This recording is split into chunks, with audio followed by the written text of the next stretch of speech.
Pistol سے زیادہ خوف مقابل کی اجنبیت بڑی نگاہوں سے آ رہا تھا، بالکل بیگانہ نگاہیں، اتنی اجنبیت تھی کہ ان میں کہ نیلم کا دل کٹ کر رہ گیا۔ ٹائیگر، انس آگے بڑھا۔ ٹائیگر نے کاٹ دار نظروں سے اسے دیکھا، پھر نیلم کو کھینچتے ہوئے اسی کمرے میں لے آیا جہاں ایسی ہی نشہ آور اشیاء بکھری پڑی تھیں۔ نیلم ہلکی ہلکی سسکیوں سے رو رہی تھی۔ ٹائیگر لال ببو کا چہرہ لیے کمرے کے ایک کونے سے دوسرے کونے میں چکر لگا رہا تھا، جبکہ انس شرمندہ ایک طرف کھڑا تھا۔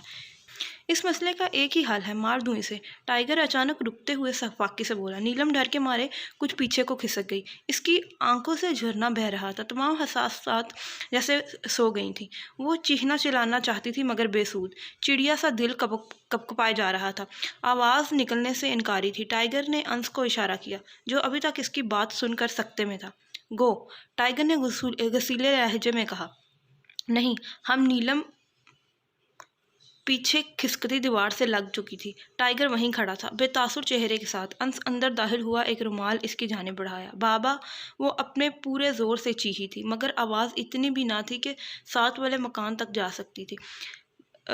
اس سے قبل کہ اس کی آواز بلند ہوتی، وہ آگے بڑھا اور رومال اس کے منہ اور ہونٹوں پر پوری قوت سے دبا دیا۔ چند پل کے لیے وہ پھڑپھڑائی تھی، پھر جھول کر زمین بوس ہو گئی۔ گلے میں موجود نیکلس میں لگے وہ زمرد کے پتھر اب بھی چمک رہے تھے۔ ٹائیگر نے ایک بڑے کتھئی رنگ کے تھیلے میں اسے ڈال کر اوپر سے منہ بند کر دیا، پھر کال ملائی اور 10 منٹ بعد اس بورے کو اپنے کندھوں پر اٹھاتا باہر نکل گیا، جہاں ایک وین اس کی منتظر کھڑی تھی۔ اپنے کندھوں کا بوجھ ہلکا کر کے وہ آگے وین ڈرائیور کے ساتھ بیٹھ گیا۔ وین سناٹے سے اس محلے سے نکلی تھی۔ ابھی تک نہیں آئی نیلم؟ ابرار صاحب نے دوسری بار پوچھا تھا۔ نہیں بابا، ابھی تک نہیں آئی، عید ہے، کیا پتا آنٹی نے روک لیا ہو، سائیکا بہانے تلاش کرتی بولی۔ اب کیا بتاتی کہ نیلم ساتھ والوں کے گھر گئی ہے، جہاں صرف 2 لڑکے رہتے ہیں؟ اگر بتا دیتی تو دونوں کی شامت آنی تھی، پھر دادوں کے ہاتھوں۔ اوپر سے عید کا دن بھی خراب ہو جاتا، اندر ہی اندر پریشان بھی ہو رہی تھی۔ 25 منٹ ہو چکے ہیں۔ ہاں، ہم گھر پر ہی ہیں، آپ لوگوں کا ہی انتظار ہو رہا ہے۔ جی اچھا۔ ابرار صاحب نے سیل فون کان کو لگائے کچن کی طرف آئے جہاں سائیکا کاؤنٹر سے ٹیک لگائی کچھ پریشان سی کھڑی تھی۔ سائیکا بیٹا، تمہاری تائی لوگ آ رہے ہیں، دوپہر کے کھانے کا انتظام کر لو۔ اور یہ نیلم کہاں ہے؟ ابھی تک نہیں آئی، موبائل جیب میں ڈال دیا، بس آتی ہوگی۔ سائیکا نے کس دل سے یہ جملہ کہا تھا وہی جانتی تھی۔ وہ بے دلی سے دوپہر کی دعوت کا سامان کاؤنٹر پر اکٹھا کر رہی تھی جب اسے باہر کچھ شور کی آوازیں آنے لگیں۔ عید مبارک، دبا سلام اور کچن سے نکل آئی۔ السلام علیکم تائی امی۔ وہ ان سے پیار لیتی ایمن اور عشا سے گلے ملی۔ آہل اور ریحان نہیں آئے؟ اس نے تایا ابو سے پوچھا۔ ہمیں چھوڑ کر کسی دوست کی طرف گئے ہیں، آ جائیں گے گھنٹے تک۔ جب سب باتوں میں ڈرائنگ روم میں داخل ہو چکے تھے۔ نیلم کہاں ہے سائیکا آپی؟ عشا نے ابرار صاحب کے لیے کرسی رکھتے سائیکا سے پوچھا۔ نیلم کو بلواؤ کسی بچے کو بھیج کر، دادوں نے حکم نامہ جاری کیا۔ جی۔ وہ باہر آئی، پھر گلی میں کھیلتے بچوں میں سے 1-2 کو آواز دی اور ساتھ والوں کے گھر سے نیلم کو بلانے کا کہا۔ باجی، ساتھ والے گھر کا تو تالا لگا ہوا ہے، بچہ کہہ کر بھاگ گیا، مگر اس کے گویا ہاتھ پیر پھول گئے تھے، آسمان اس کے سر پر آ گرا تھا۔ بابا، وہ بھاگ کر ڈرائنگ روم میں داخل ہوئی تھی۔ کیا ہوا؟ سائیکا کی نم آنکھیں اور گھبرایا چہرہ سب کو تشویش میں مبتلا کر گیا تھا۔ بابا، نیلم کرایہ داروں کے گھر گئی تھی میٹھا دینے، مگر اب تک نہیں آئی، اور ساتھ والے کے گھر تالا لگا ہوا ہے، وہ ڈرتی ہوئی بتا رہی تھی۔ کیا پتا کسی اور کے گھر چلی گئی ہو عید ملنے، کسی سہیلی کے گھر۔ ابرار صاحب تحمل سے بولے، ورنہ غصہ تو بہت آیا تھا انہیں۔ بابا، اس کی محلے میں کہاں کسی سے بنتی ہے۔ سائیکا کی بات پر وہ سب متفق تھے، دادو اور باقی سب بھی پریشان کھڑے تھے۔ مصروفیات کے اس دور میں عید کا یہ دن کسی نعمت سے کم نہیں، ریان مسکراتے ہوئے بولا۔ بالکل درست فرمایا بڑے بھائی۔ وہ ہنستے ہوئے کار کی سپیڈ بڑھا گیا، روڈ خالی تھا اس لیے۔ اچانک آگے پڑی بھاری بھاری اینٹوں سے راستہ بلاک کیا ہوا تھا، کار آگے جانے سے انکاری ہو گئی۔ میں دیکھتا ہوں۔ آہل ڈرائیونگ سیٹ پر چھوڑ کر باہر نکلا، ابھی وہ جھکا تھا کہ اینٹ اٹھانے کو کہ کسی نے پیچھے سے اسے دبوچتے منہ پر کلوروفارم سے بھیگا رومال رکھ دیا۔ وہ بے ہوش ہو کر گر پڑا۔ ریان فوراً باہر نکلا اور اس نقاب پوش کو دھکا دے کر آہل کو اٹھانا چاہا، جب 2-3 اور نقاب پوش جانے کہاں سے نازل ہوئے تھے، لاتوں گوسوں کی برسات کر کے اسے زخمی کر دیا۔